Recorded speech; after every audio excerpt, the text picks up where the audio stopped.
దాన్ని ట్యాప్ చేసాం ఏ విధమైన ఇబ్బంది లేకుండా. ప్రజారోగ్యానికి సంబంధించి 8,500 కోట్లని రాబోయే 2-3 సంవత్సరాల్లో పెట్టలేమంటున్న ఈ ప్రభుత్వాన్ని ఏమైనా ఆలోచన చేయండి. మరి ఏం చేశారు? 2,50,000 కోట్లు శాతపత్రాన్ని విడుదల చేయమండి. ఏ రకంగా కాంట్రాక్టులకి, ఏ రకంగా తాబేదారులకి, ఏ రకంగా దుర్వినియోగం చేశారో తెలుస్తుంది. అందుకే చెప్తున్నాను ఇది ప్రజానికి. అంతేకాదు ఇవాళ విద్య తీసుకుంటే స్కూల్స్లో నాడు నేలప్పుడు స్కూళ్ళు పెట్టాం.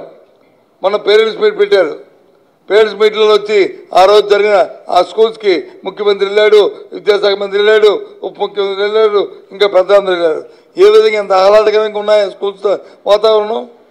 అదే 5 సంవత్సరాల కింద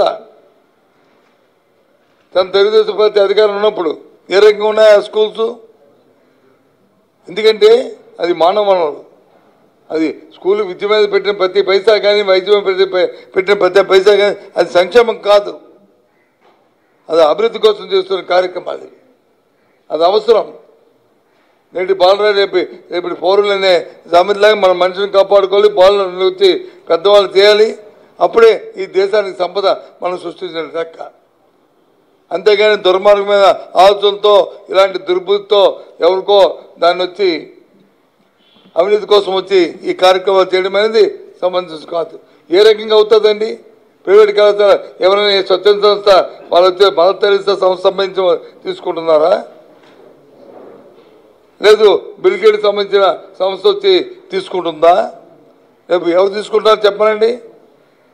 ప్రైవేట్ వాడు వస్తే ఇవాళ గీతం ప్రతి వైద్య కళాశాలకి ట్రస్ట్కి ఒక ఇది ఉంది, నిబంధన ఉంది. మినిమం 30% వైద్యం ఫ్రీగా చేయాలని. ఎందుకంటే అవన్నీ ట్రస్టుల్లో ఆ కళాశాలలు పెడతారు, ఆ సొసైటీలు ఏర్పాటవుతాయి. మరి 30% కళాశాలలు ఫ్రీగా చేస్తారు వైద్యం.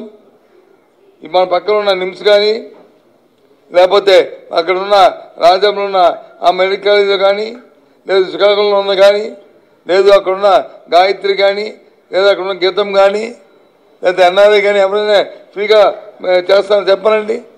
వైద్యాన్ని చేస్తే చేయట్లే కదా.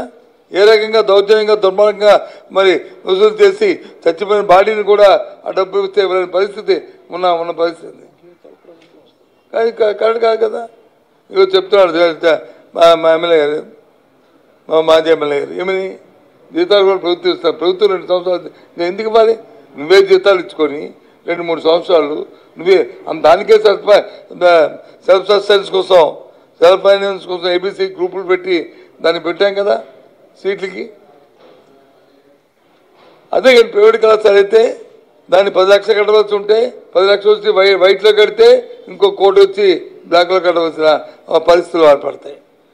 ఇది వాస్తవం. ఇది ఎందుకంటే ప్రభుత్వం రెగ్యులేటరీ లేదు, ఏం చేస్తుందో తెలియట్లేదు, ఏమవుతుందో తెలియట్లేదు. అది కారణం.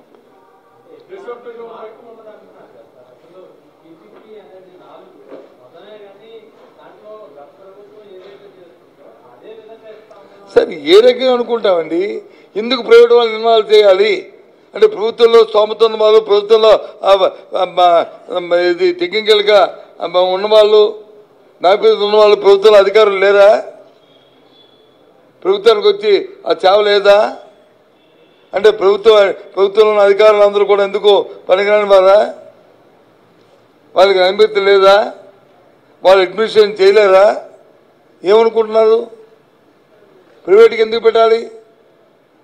ప్రజావైద్యం ప్రైవేట్ కళాశాల పెట్టుకోమనండి, వారు తెచ్చుకోమనండి, వారికి కావాల్సిన ఇంటెన్సివ్ ఇచ్చుకోండి. ఏం చేస్తారో మీ విధానాన్ని మీరు ప్రకటించండి. కానీ ఇదేం విధానం ఇది? ప్రభుత్వ కళాశాలని ప్రకటించిన దాన్ని ప్రైవేట్ కళాశాల పెట్ట.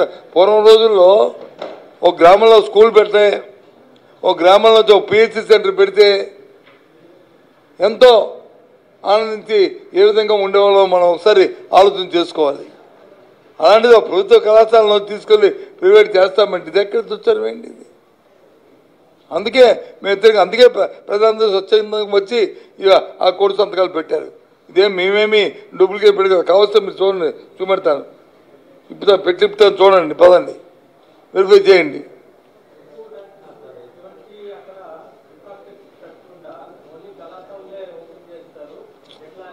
ఎస్ మీరు చెప్పిందని నేనేమి